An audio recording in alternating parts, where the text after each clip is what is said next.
sobre os princípios básicos do ACT, sobre alguns conceitos que são realmente importantes depois para aquilo que vamos falar a seguir.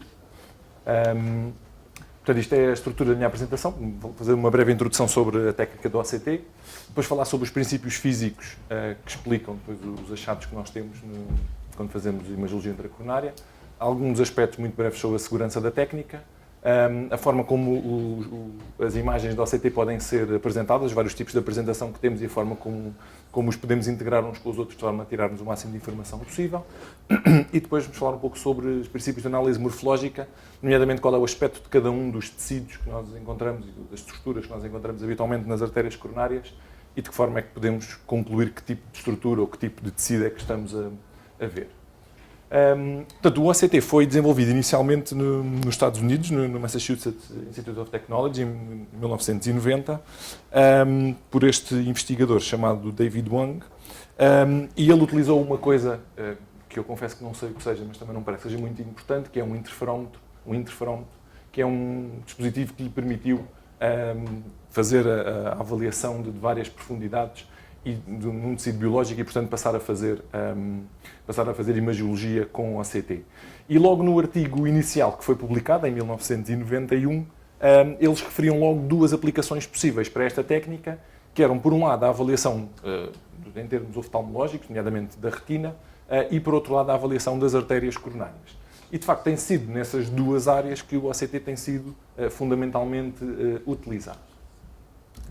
Esta é uma análise aqui que eu fiz só por curiosidade do PubMed, colocando aqui como pesquisa Optical Coherence Tomography, e podemos ver aqui o número de artigos que tem, primeiro, teve aqui um crescimento muito, muito lento, os primeiros artigos logo em 1991, em 92 nem há nenhum, depois um em 93, em 93, e depois vai subindo progressivamente, e aqui principalmente a partir da primeira metade da década de 2000, há um crescimento muito exponencial que se tem vindo a manter ao longo dos últimos anos. E, de facto, neste momento nós temos, na PubMed, isto foi há uns dias, cerca de 29 mil artigos publicados. De facto, é já uma evidência científica bastante robusta para esta técnica.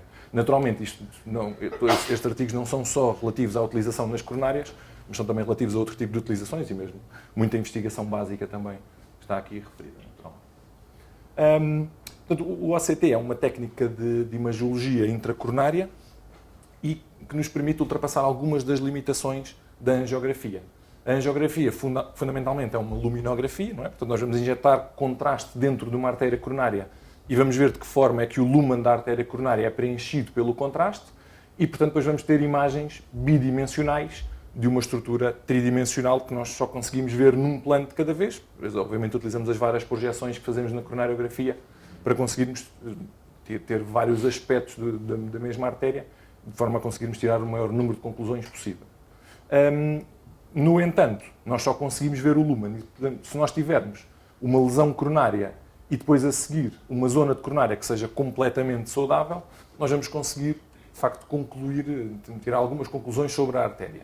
No entanto, o que acontece habitualmente não é isso. Nós não temos segmentos doentes e segmentos completamente saudáveis. Aquilo que nós temos é doença aterosclerótica difusa ao longo da parede do vaso, que em algumas zonas é mais grave, noutras zonas é menos grave. E aquilo que nós fazemos habitualmente é a comparação entre as zonas mais graves e as zonas menos graves, e, portanto, isso depois faz com que muitas vezes acabemos por fazer alguns erros. E, portanto, o ideal é nós termos uma técnica que nos permite avaliar não só o lumen residual, neste caso, no contexto de doença aterosclerótica, mas avaliar todo o vaso, de forma a conseguirmos perceber exatamente qual é a dimensão do vaso e conseguirmos fazer um tratamento mais adequado. E, portanto, fundamentalmente é isso que a imagiologia intracoronária nos vai permitir fazer. Ela vai nos permitir enfiar a cabeça dentro do vaso e vermos exatamente o que é que se passa de dentro para fora. E temos fundamentalmente duas técnicas, que são o IVUS e o ACT. Portanto, em relação aos princípios físicos do ACT, a base física é muito semelhante àquilo que acontece com a ultrassonografia. Portanto, que é mais conhecida de todos, não é? Desde a utilização da ecocardiografia até a utilização do eco intracoronário.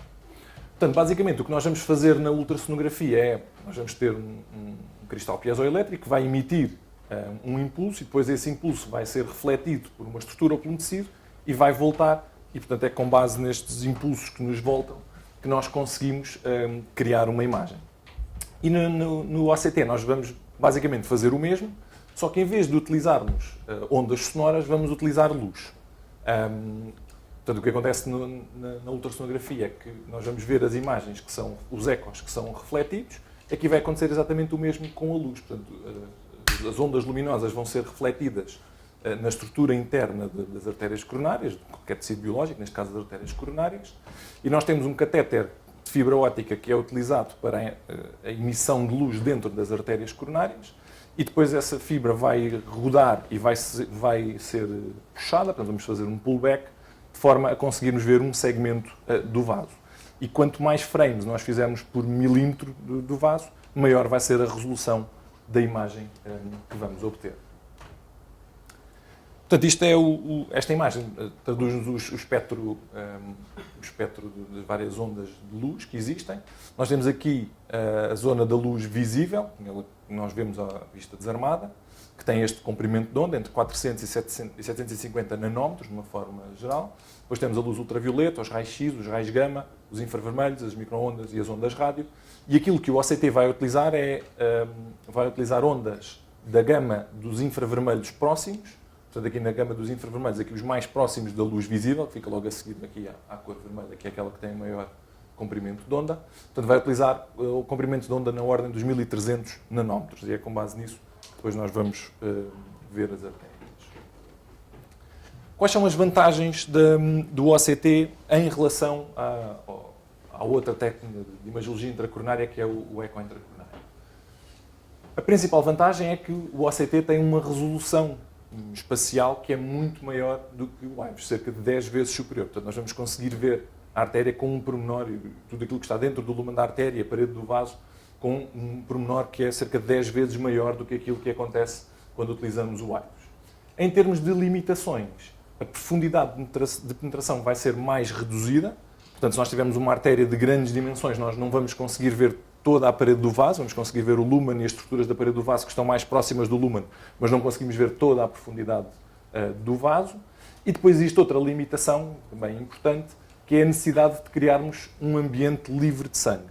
Portanto, o que acontece é que a hemoglobina, que existe dentro dos eritrócitos, vai ser um obstáculo importante à transmissão das ondas luminosas e, portanto, se nós tivermos sangue dentro da artéria coronária, nós não vamos conseguir nada, porque a hemoglobina vai-nos obscurecer completamente o vaso e não vamos conseguir ver por trás disso. E, portanto, nós temos que substituir o sangue, que está normalmente dentro das artérias coronárias, por outro tecido, por outra substância que nos permita, que permita uma boa condução das ondas luminosas, de forma a nós conseguirmos ver a parede do vaso e as outras estruturas que existem dentro do lumen da artéria. Portanto, esta tabela é uma comparação entre as características do OCT e as características do IVUS, portanto, aqui os comprimentos de onda que são utilizados, porque são completamente diferentes, aqui utilizamos luz, aqui utilizamos som. Em termos da resolução, a resolução axial é cerca de 12 a 15 micrómetros, portanto, esta é a distância mínima que nós conseguimos. Portanto, duas estruturas que estejam separadas por esta distância, nós conseguimos diferenciá-las como sendo estruturas diferentes no OCT, enquanto que no IVUS nós só conseguimos visualizar como duas estruturas diferentes quando elas estão separadas pelo menos a distância de pelo menos 100 a 200, depois vai depender das características do aparelho, 100 a 200 micrómetros. Portanto, é cerca de 10 vezes menos do que acontece no OCT. Portanto, nós conseguimos ter uma definição, um detalhe muito maior da parede do vaso e também em relação à resolução lateral. Em relação ao frame rate, portanto, o número de imagens que nós conseguimos fazer por segundo, ele também é muito superior, cerca de 3 vezes superior com o OCT em relação àquilo que acontece com o IVUS. Outra característica muito importante também é a velocidade do pullback, portanto, nós conseguimos fazer pullbacks muito rápidos, cerca de 20 milímetros por segundo, enquanto que com o IVUS a velocidade de pullback automático, não podemos fazer manual, mas a velocidade de pullback automático é de cerca de 0,5 a 1 milímetro por segundo. Isto para o IVUS não é assim tão importante quanto isso, porque no IVUS nós não necessitamos de substituir o conteúdo do vaso, não precisamos de retirar, entre aspas, o sangue para conseguirmos fazer a imagem.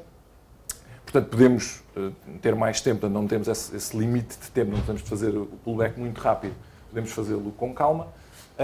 No OCT, o tempo do pullback é mais importante, porque como temos que eliminar o sangue que está dentro do vaso, se se este tempo que o vaso fica sem sangue fosse muito prolongado, podíamos induzir isquemia e podíamos ter complicações associadas a isso. E, portanto, necessitamos de velocidades de pullback muito rápidas, são cerca de 20 e até recentemente há velocidades de pullback maior que chegam até aos 40 milímetros por segundo. Portanto, nós conseguimos ver um vaso muito grande em cerca de 2, 3 segundos, sem grande dificuldade. Em relação às limitações, elas aparecem aqui em baixo, nas últimas duas colunas. Portanto, nós temos o diâmetro máximo que nós conseguimos ver por OCT, são cerca de 9,7 milímetros com o OCT e cerca de 15 milímetros com o IVES. Portanto, isto assumindo que não existe nenhuma estrutura pelo meio, que não existe nada que nos esteja a obscurecer aquilo que está atrás. E a capacidade de penetração dos tecidos, portanto, a partir do momento em que a onda luminosa encontra um tecido, a sua capacidade de penetração também vai depender do tipo de tecido que ele está a encontrar, mas varia entre 1 a 2 milímetros e meio. Portanto, a partir do momento em que a onda luminosa chega ali à parede do vaso, nós só vamos conseguir ver mais 1 a 2 milímetros e meio para dentro da parede do vaso, enquanto que no IVES pode chegar até 10 milímetros. Portanto, fundamentalmente no ACT nós vamos ver com muito detalhe tudo aquilo que está dentro do lumen e os primeiros milímetros da parede do vaso, enquanto que, pelo contrário, no IVES nós vamos ver com muito menos detalhe o que está dentro da parede do vaso, o que está dentro do lumen e a parede do vaso, mas vamos conseguir ver mais em profundidade para dentro do vaso, para dentro da parede, neste caso.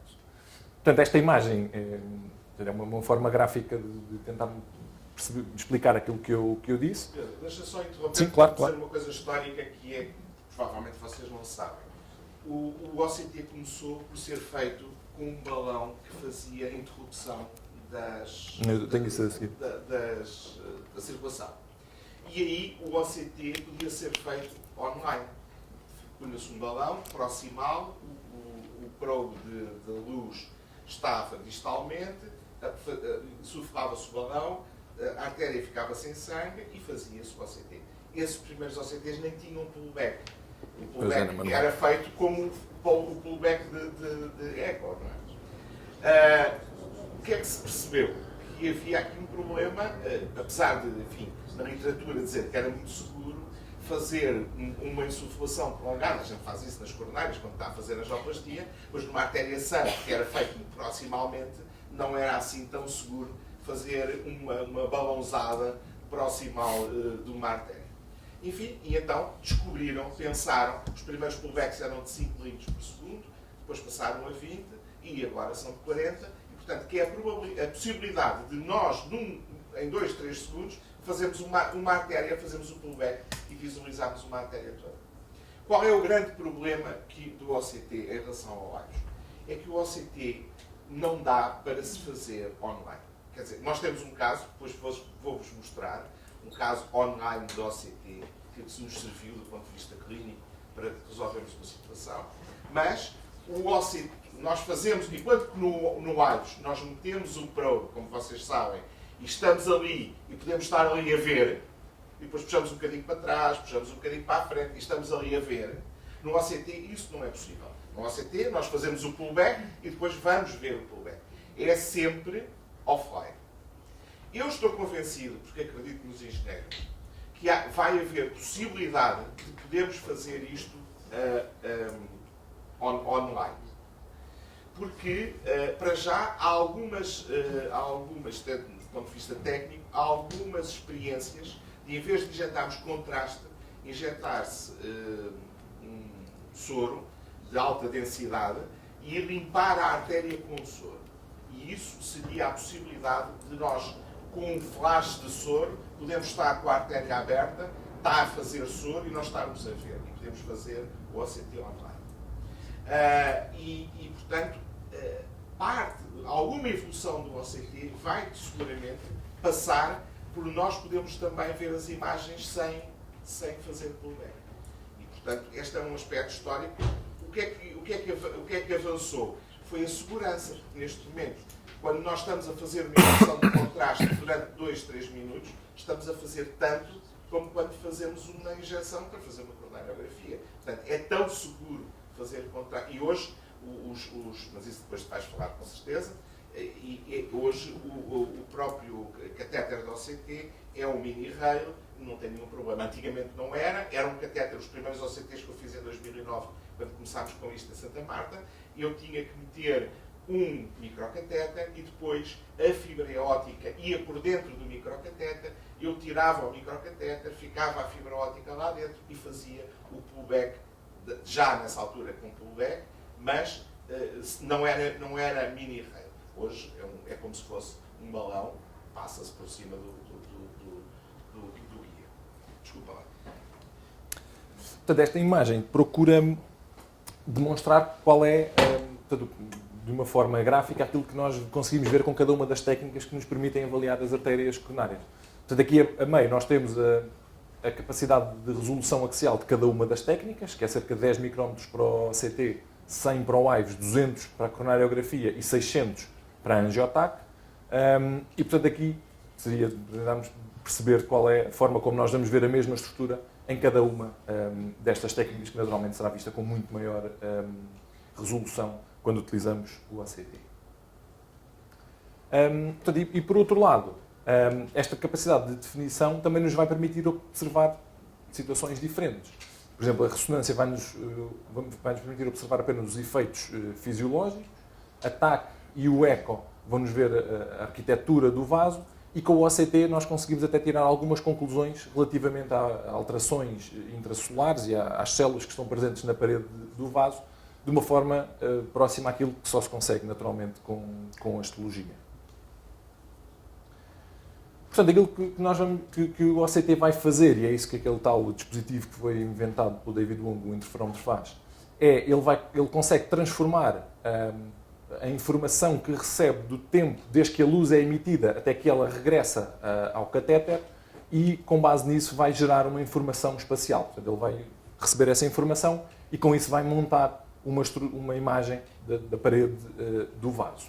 E ele vai utilizar a intensidade da luz que recebe, que habitualmente é refletida, portanto a luz bate num tecido e regressa ao catéter, e vai traduzir isto para uma escala de cor. Esta escala de cor é uma escala de cor falsa, portanto é uma escala de cor que é feita pelo processamento da consola que estamos a utilizar. Portanto, esta escala pode ser alterada. E portanto nós temos aqui o catéter de fibra óptica, temos aqui a zona onde o impulso de luz é gerado, que habitualmente é nos sistemas que existem na consola, e depois ele vai ser transmitido, depois já mete alguns pormenores físicos que também não são particularmente interessantes. A onda de luz vai ser dividida, vão gerar dois braços, um braço de referência e um braço de sample, portanto aquele que vai ser dirigido, e depois vai ser recebido pelo catéter e ele vai gerar a imagem.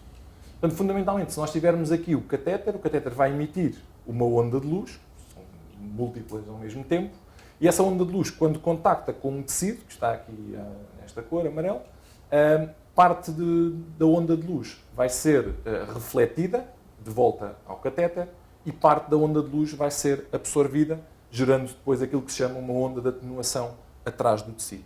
E é com base nestas propriedades, portanto, na quantidade de luz que é refletida de novo para o catéter e na quantidade de luz que é absorvida pelo tecido, que nós vamos depois conseguir gerar vários tipos de imagens diferentes, e com isso vamos conseguir perceber que tipo de tecido é que estamos a observar. E, portanto, fundamentalmente, utilizando estas duas propriedades, nós vamos ter, no que diz respeito à reflexão ou backscattering, nós vamos ter tecidos com uma capacidade de reflexão alta e tecidos com uma capacidade de reflexão baixa. Os tecidos que têm uma capacidade de reflexão alta vão aparecer muito luminosos, vão aparecer muito claros, e o exemplo clássico é o tecido fibroso, depois a seguir já vos vou mostrar imagens, enquanto que os tecidos com uma capacidade de reflexão baixa vão aparecer de cor escura, e o exemplo clássico é a gordura, os lípidos. E depois, dependendo da força da reflexão, portanto, da capacidade de reflexão de cada tecido, assim nós vamos ter uma gradação de cor. Portanto, vamos ter tecidos muito claros e depois vamos ter uma gradação até aos tecidos completamente escuros, que habitualmente aparecem preto. No que diz respeito à absorção, nós vamos também ter tecidos e estruturas e materiais com alta absorção e com baixa absorção, e isso, portanto, quando eles têm muita absorção, vai gerar uma atenuação muito grande, e isso que se vai traduzir na presença de uma sombra. E então tecidos com uma alta absorção vão ter uma sombra muito forte, e o exemplo é a gordura, enquanto tecidos com baixa absorção vão ter uma sombra que é fraca, ou mesmo inexistente de todo, e aí vamos ter como exemplo o cálcio, que depois já iremos ver a seguir. Portanto, nós vamos ter a atenuação, que é o enfraquecimento da intensidade da onda luminosa devido ou à reflexão ou à absorção. Um aspecto importante é que estas duas propriedades são... podia parecer, eventualmente, que um tecido que tivesse uma grande capacidade de reflexão, tivesse também uma capacidade de absorção muito elevada. No entanto, isto não acontece. Portanto, são duas propriedades que estão completamente desligadas uma da outra. Por exemplo, um tecido pode ser, ou uma superfície pode ser altamente refletora, mas ser pouco absorvente. E nós temos um exemplo, por exemplo, se nós imaginarmos uma janela de vidro que esteja à luz do sol, ela vai refletir muito a luz do sol, e portanto vai nos aparecer muito brilhante, no entanto ela vai absorver muito pouco a luz do sol, de forma que o sol consegue entrar dentro da casa, das divisões, e portanto nós conseguimos ver tudo lá dentro. Portanto é um exemplo de um tecido que reflete muito, mas que absorve pouco, e o mesmo acontece com algum tipo de tecidos que nós encontramos dentro das artérias coronárias. Portanto, existem... Será o espelho. Exatamente. Existem fundamentalmente dois tipos de OCT. Nós hoje em dia utilizamos o OCT no domínio Fourier ou no domínio da frequência. O OCT original era o OCT no domínio do tempo. Neste OCT inicial, a artéria era visualizada através da rotação de um espelho, portanto era um espelho que rodava dentro do catéter e que fazia a disseminação das ondas luminosas para todo o vaso. E depois a imagem era construída a partir de múltiplas linhas que eram recebidas, um bocadinho à semelhança daquilo que acontece com o eco. No OCT que se utiliza atualmente, aquilo que nós vamos ter é uma detecção espectral, portanto, mais sofisticado, ou então vamos ter um laser que vai emitir múltiplas ondas ao mesmo tempo, e é isso que se chama o OFDI. Isto permite, por um lado, que a capacidade de resolução seja muito maior com o OCT que nós utilizamos atualmente, e por outro lado também a profundidade de captação vai ser maior. Portanto, nós vamos conseguir ter uma velocidade de avaliação da artéria muito maior, com maior sensibilidade, portanto vamos ver com maior resolução, com uma maior profundidade também, o que acontecia com o OCT inicial, cerca de 3 vezes mais. Vai ter uma menor, a razão entre o sinal e o ruído vai ser menor, portanto a definição vai ser muito maior, e não necessitamos de oclusão do vaso, ao contrário do que acontecia com a técnica inicial. Em termos de segurança do OCT, portanto, a energia que é aplicada ao vaso é uma energia relativamente baixa, considera-se que não provoca nenhum tipo de dano funcional ou estrutural ao tecido, e, portanto, os aspectos relacionados com a segurança da técnica dependem fundamentalmente da necessidade que nós temos de retirar o sangue de dentro do vaso, de forma a conseguirmos fazer a aquisição de imagem. E nós vamos ter, naturalmente, como não vai haver sangue, podemos induzir isquémia, temos que fazer contraste, e, portanto, a quantidade de contraste pode ter efeitos nefrotóxicos, e, portanto, essa é a principal preocupação em termos de segurança que temos atualmente. Existem vários estudos que avaliaram a segurança da técnica. Por exemplo, este é um estudo que foi feito com 76 doentes, numa altura em que era feita a técnica de oclusão, portanto, a técnica que o professor Limatrista estava a descrever, em que se fazia a oclusão do vaso com um balão. Neste caso foi feita a avaliação de 76 doentes. O tempo médio de oclusão do vaso foi de 48 segundos, portanto, é um tempo um bocadinho mais prolongado do que aquilo que nós fazemos habitualmente quando fazemos intervenção coronária, quando insuflamos os balões. E os efeitos adversos que aconteceram mais frequentemente foi referir desconforto torácico, haver episódios de bradiotaquicardia e haver alterações do segmento ST. No entanto, neste estudo, estas alterações foram todas elas transitórias, resolveram de forma espontânea e não houve complicações major. Quando se avalia a técnica não oclusiva em comparação com a técnica oclusiva, aquilo que se vê por um lado é que a técnica não oclusiva, que é aquela que nós utilizamos atualmente, por um lado reduz o tempo do procedimento e por outro lado reduz os eventos adversos, nomeadamente as queixas de dor torácica e as alterações eletrocardiográficas que podem acontecer.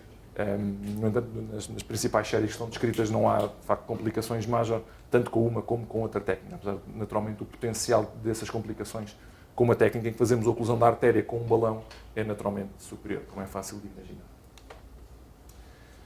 Portanto, existem várias consolas que podem ser utilizadas. São alguns exemplos de consolas de OCT no domínio da frequência. Esta é a consola da St. Jude, esta é a consola da Vulcano, esta é a consola da Terum, e esta é outra consola de uma empresa que é apenas um protótipo. Aquilo que vai ser utilizado, eu não vou falar muito do pullback, que depois será abordado pelo Renato a seguir, Mas, portanto, aquilo que nós vamos ter, fundamentalmente, nós vamos ter três estruturas, três componentes do sistema do OCT. Portanto, vamos ter um catéter de imagiologia, que é um catéter com um monorail, que é um monorail muito curto, que é apenas esta ponta do catéter. O catéter vai ser ligado através desta extremidade a esta estrutura, que é aquilo que vai fazer o pullback monitorizado, o dispositivo de pullback, que depois, por sua vez, está ligado à consola, e na consola tem a fonte de luz, portanto, a fonte que vai emitir as ondas luminosas, que depois vão ser transmitidas através de fibra óptica até ao catéter, à porção que está dentro da artéria coronária. Depois vamos ter unidades de processamento do sinal e vamos ter uma unidade de visualização e armazenamento. Portanto, na prática, vamos depois ter um computador que nos vai permitir ver as imagens. O catéter monorail é um catéter de 2,7 frentes, portanto, bastante pequeno, que é compatível com os fios guia normais que nós usamos nas coronárias, 0.014. Habitualmente é utilizado em catéteres 6 frentes, portanto, catéteres de angioplastia, e o seu comprimento é cerca de 140 cm, que é também semelhante à maior parte dos fios e à maior parte dos balões que nós utilizamos. E depois este catéter vai ser puxado, portanto, vamos fazer o pullback monitorizado a partir desta consola, enquanto ele roda dentro da artéria coronária e vai emitindo múltiplos impulsos que depois são recebidos, são transmitidos à consola e depois a imagem é processada e é apresentada. E tudo isto é feito em muito poucos segundos. Portanto, quando nós temos uma imagem, um scan do OCT de uma artéria coronária, nós vamos ter 4 tipos de visualização da informação que é gerada.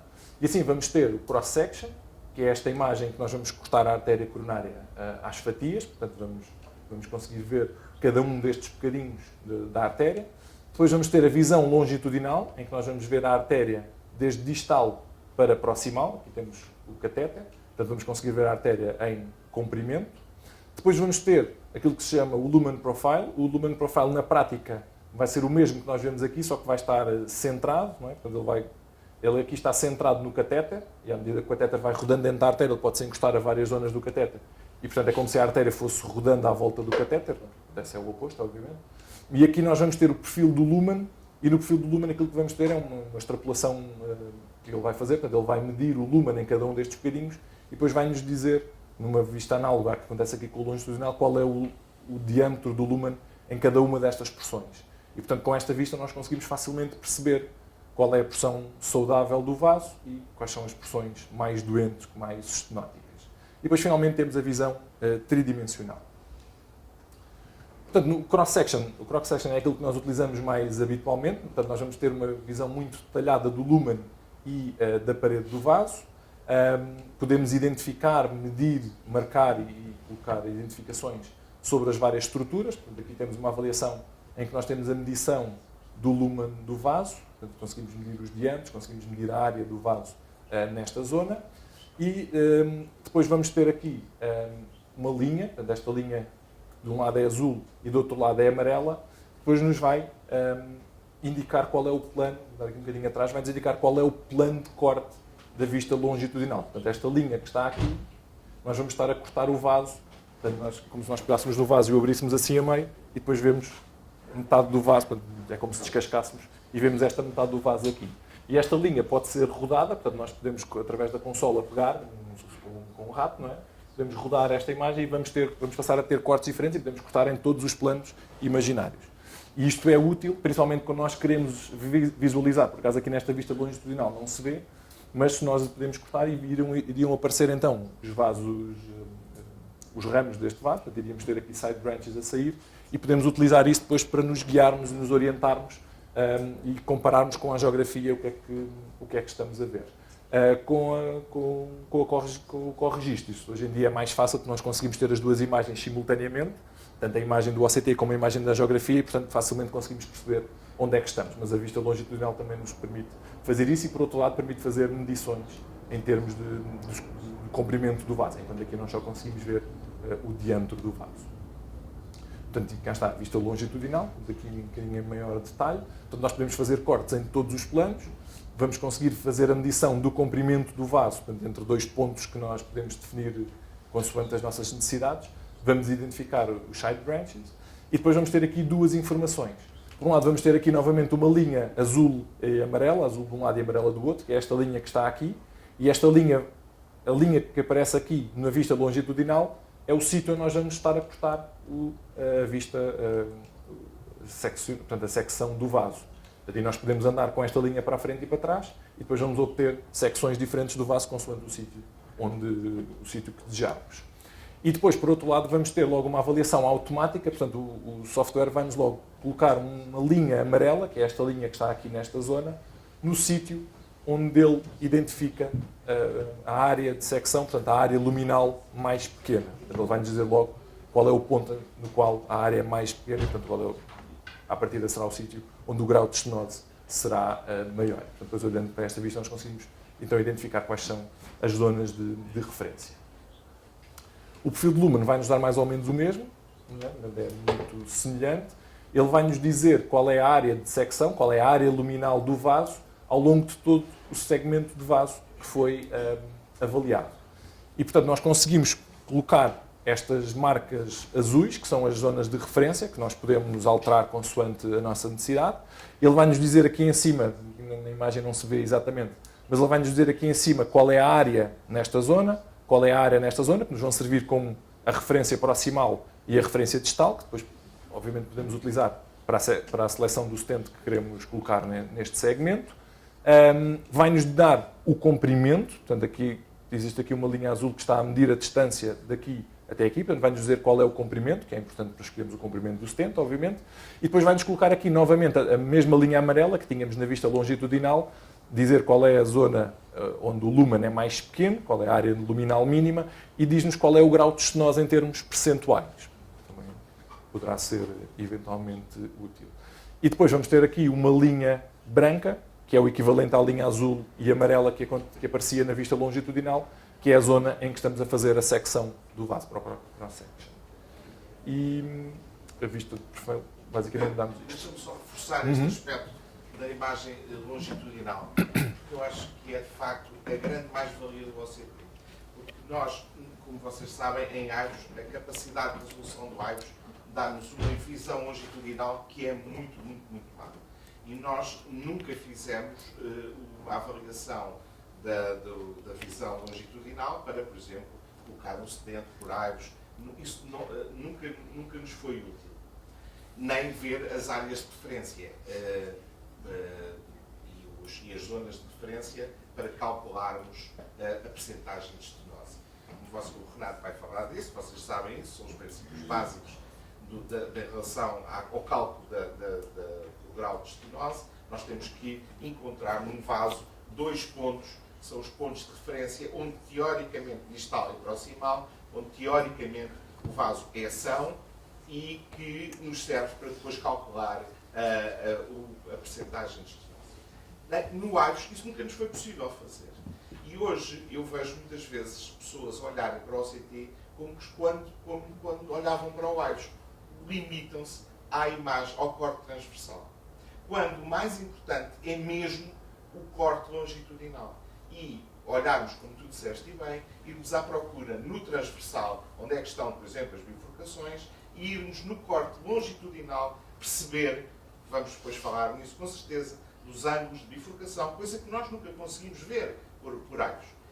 E calcular, por exemplo, a longitude do stent, que era uma coisa que nós podemos fazer, hoje podemos fazer por OCT, podemos ir ver onde é que estão os limites de referência, onde é que está a bifurcação, se podemos fugir de uma bifurcação colocando no stent, qual é o tamanho do stent que devemos pôr, até onde é que deve ir o tamanho do stent para não apanhar uma placa que, por exemplo, é lipídica e que nós sabemos que não deve ser apanhada pelo stent.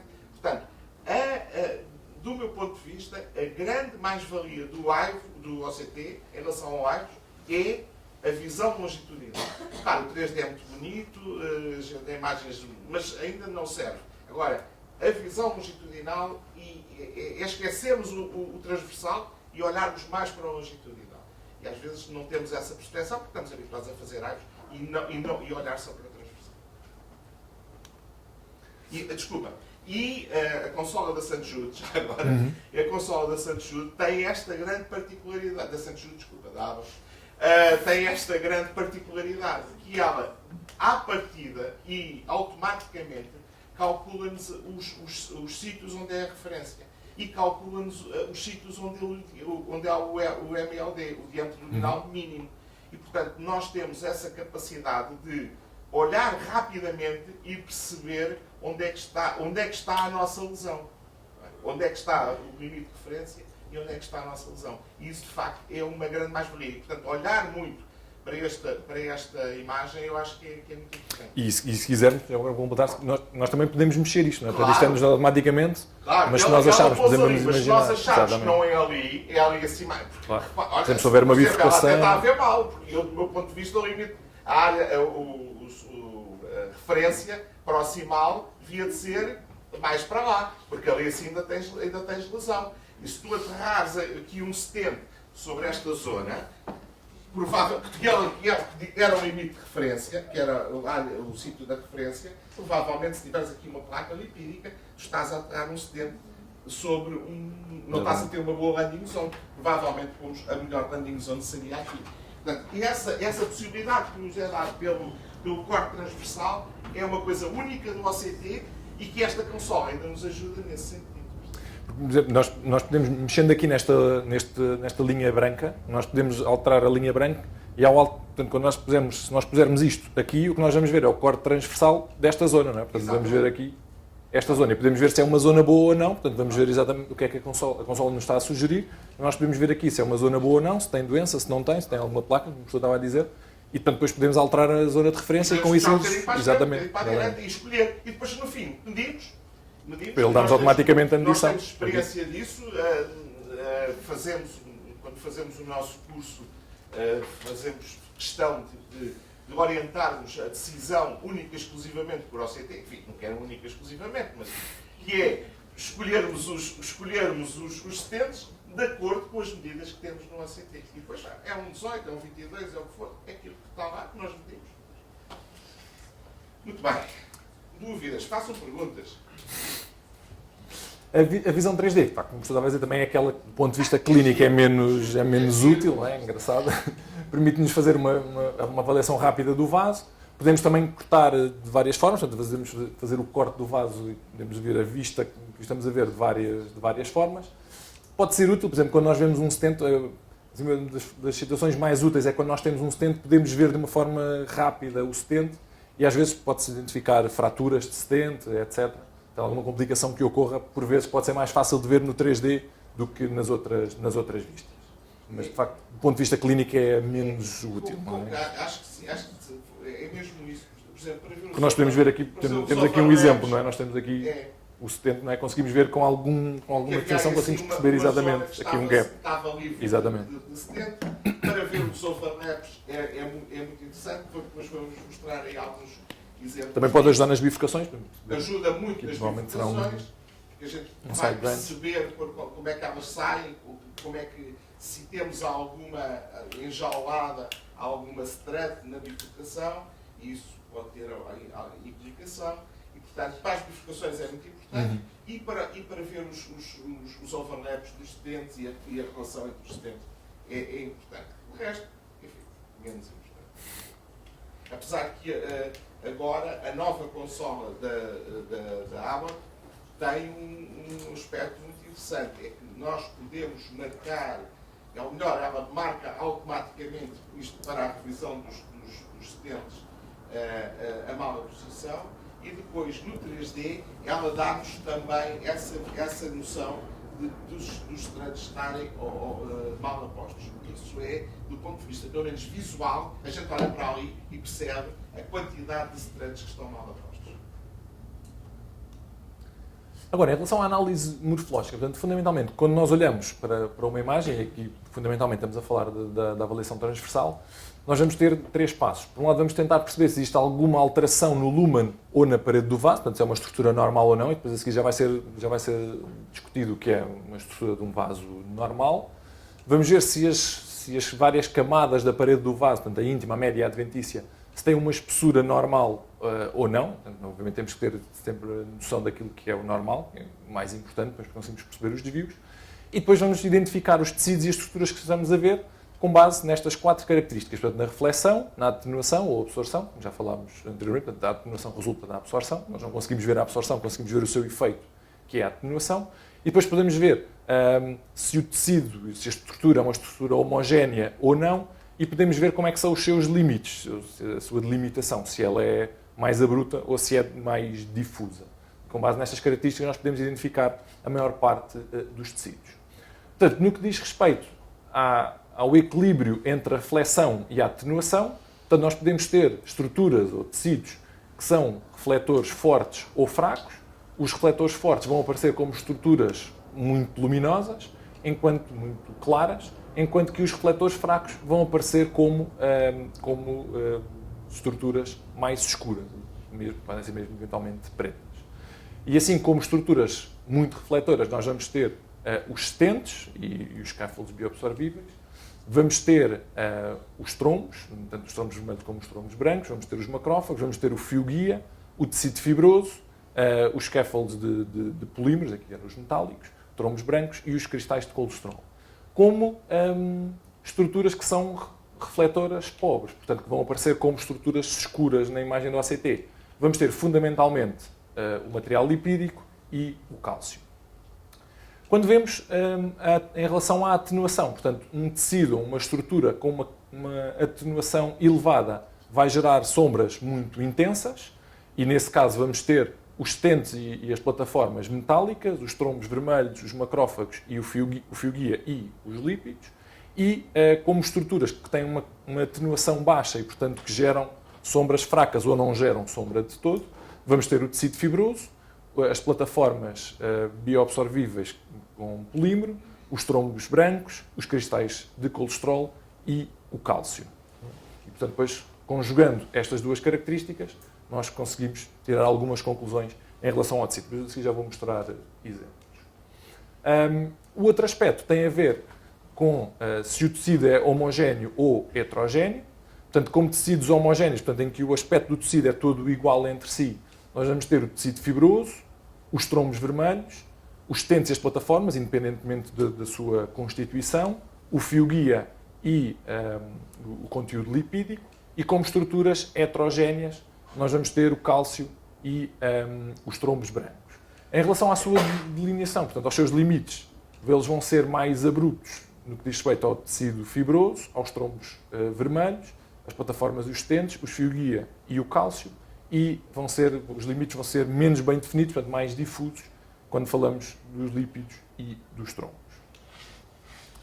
Um aspecto também importante é que, como eu já vos tinha dito no início, a escala de cor é uma escala de cor que não é real, portanto, é uma escala de cor que nos é colocada pelo processamento da consola e, portanto, nós podemos alterar a cor. E temos aqui 3 esquemas de cor e temos que ter a noção de qual é o esquema de cor que estamos a utilizar e de que forma é que vamos poder valorizar. Portanto, isto são 3 imagens do OCT da mesma artéria, aqui com uma disseção, como podem ver, aqui às 4 horas. E nós temos aqui a imagem clássica da sonda do dispositivo da ABA, em que vamos ter aqui esta escala de cor entre o amarelo e o castanho. Temos aqui aquilo que acontece habitualmente no clássico da consola da Terum, em que vamos ter os materiais mais claros vão aparecer a branco e os mais escuros vão aparecer a preto, portanto é esta escala de cinza, e podemos ter uma escala de cinza invertida também. Existem muitas outras que podem ser utilizadas, mas estas são assim provavelmente as 3 mais frequentes. Portanto, aqui temos imagens do tecido fibroso. Portanto, nós temos aqui o tecido fibroso, temos aqui um espessamento da íntima, em que ele vai aparecer com este aspecto claro. Portanto, é um tecido com uma capacidade de reflexão elevada e com pouca atenuação, portanto, não vai gerar praticamente sombra nenhuma. Aqui temos uma placa depois com conteúdo lipídico lá atrás, mas tem aqui um tecido fibroso muito espesso, portanto é um fibrotroma de cápsula espessa, como podem ver aqui. Podemos medir a espessura, mas já irá ser falado posteriormente.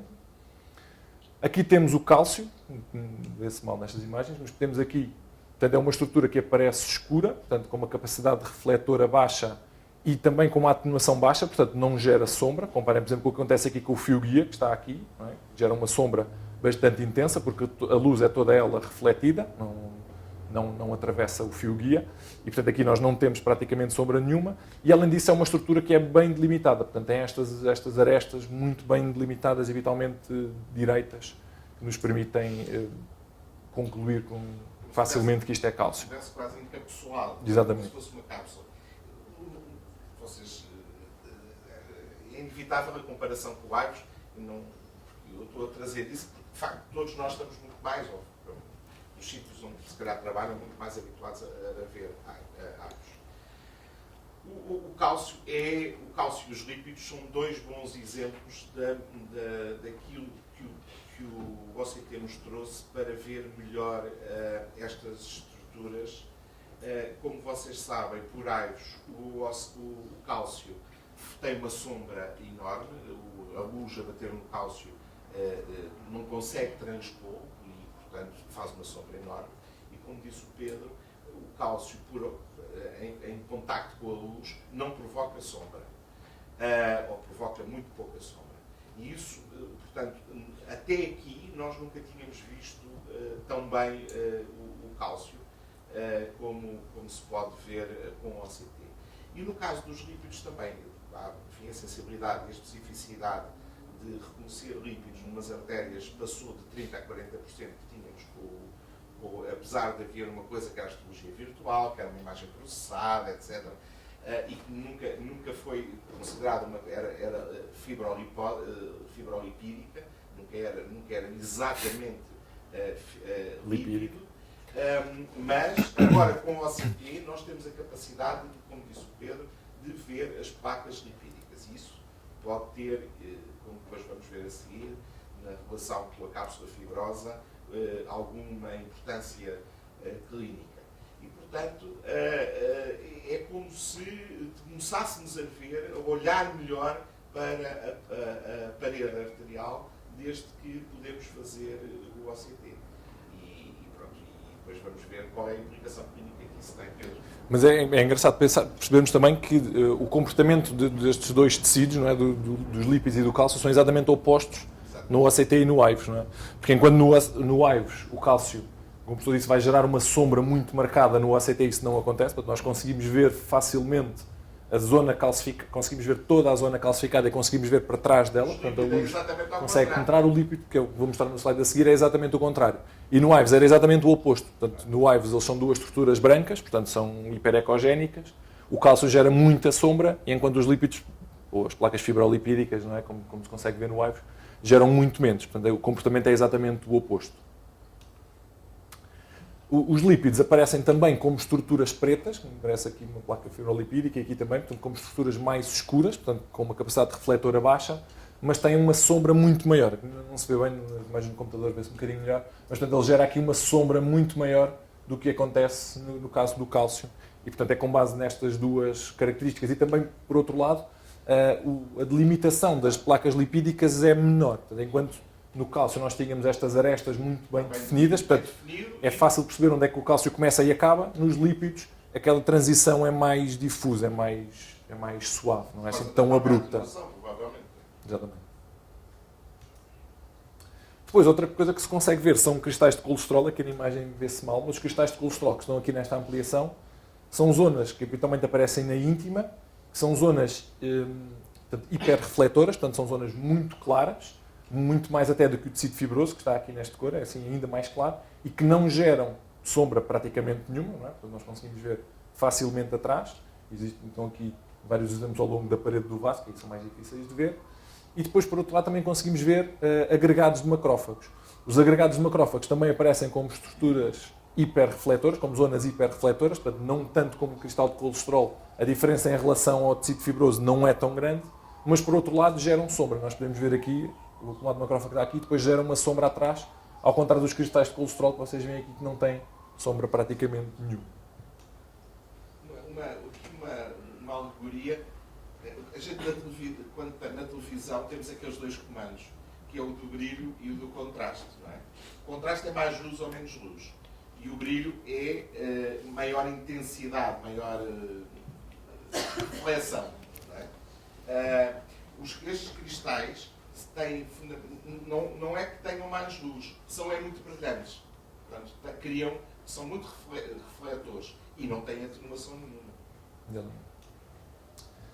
Depois, outros tecidos que nós também podemos ver são os trombos. Existem trombos brancos e trombos vermelhos, consoante o conteúdo em termos de eritrócitos que têm, ou são só constituídos por plaquetas. Portanto, os trombos brancos são trombos fundamentalmente constituídos por plaquetas. Habitualmente são trombos mais agudos, menos organizados. Portanto, eles, por um lado, são mais hiperrefletores, como aparecem aqui e como aparece aqui. Portanto, são mais claros. Não geram sombra ou geram muito pouca sombra. E, por outro lado, têm estes limites que são assim menos homogéneos. Portanto, quase como se tivesse estas arestas assim mais bicudas.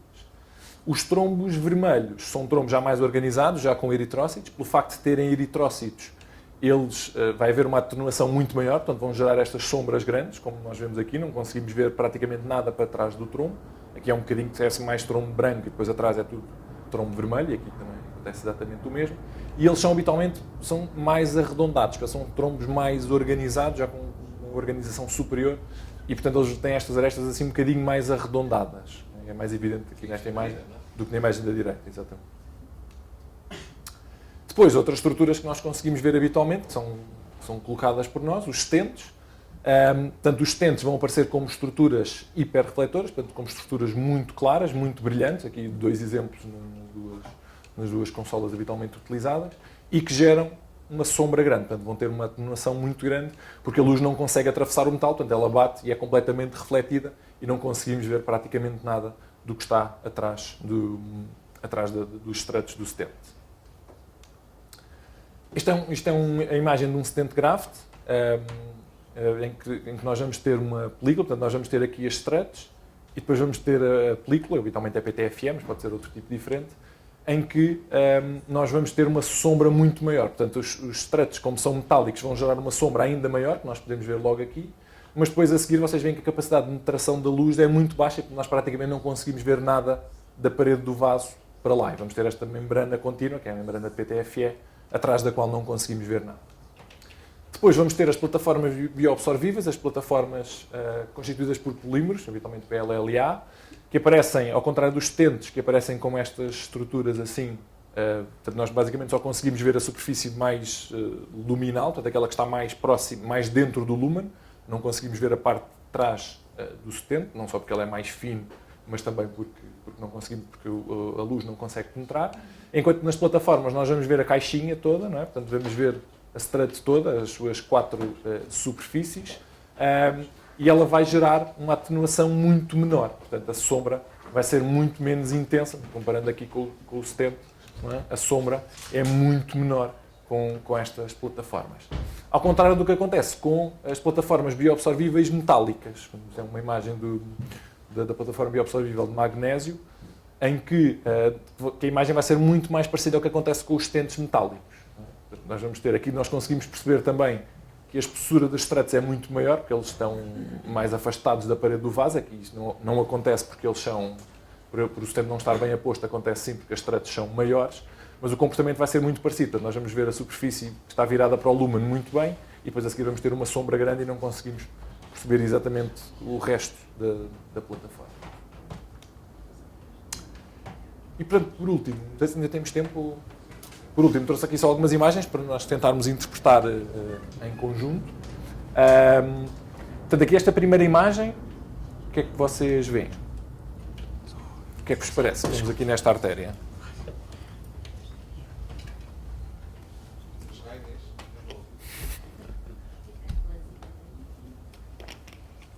Portanto, temos um espessamento da íntima, não é? Portanto, eu não vos falei sobre a estrutura da artéria normal, que isso vai ser falado a seguir, mas portanto, ela tem as 3 camadas. Conseguem perceber aqui, não é? A média é esta zona assim mais escura. E temos um espessamento importante da íntima, não é? Que é constituída por que tipo de tecido? Portanto, é um tecido hiperrefletor, que é claro, com muito pouca atenuação, não gera sombra, e é o clássico do tecido fibroso. Exatamente. Depois, aqui temos, portanto, temos um vaso um bocadinho mais doente, em que temos aqui esta estrutura. Portanto, é uma estrutura que é mais escura, portanto não tão refletora, que não gera grande sombra, não tem sombra praticamente nenhuma, e que tem estes limites muito bem definidos, e que é Cálcio. Exatamente. Aqui deste lado nós temos lípidos, não é? Exatamente. Portanto, temos uma placa, temos aqui nesta zona uma placa mais calcificada e aqui uma placa mais lipídica, em que temos espessamento da íntima, não é? Vemos aqui tecido fibroso aumentado e depois temos aqui infiltração lipídica, não é? Uma zona mais escura, que gera mais sombra do que esta e que é menos bem definida, menos bem delimitada. Às vezes, para nós termos a certeza, porque num corte pode aparecer mais com este aspecto, portanto, convém andarmos um bocadinho acima e um bocadinho abaixo para conseguirmos ver a placa toda, para conseguirmos distinguir exatamente se é cálcio ou se é líquido. Mas, de facto, só por esta imagem parece seguramente ser líquido. E aqui?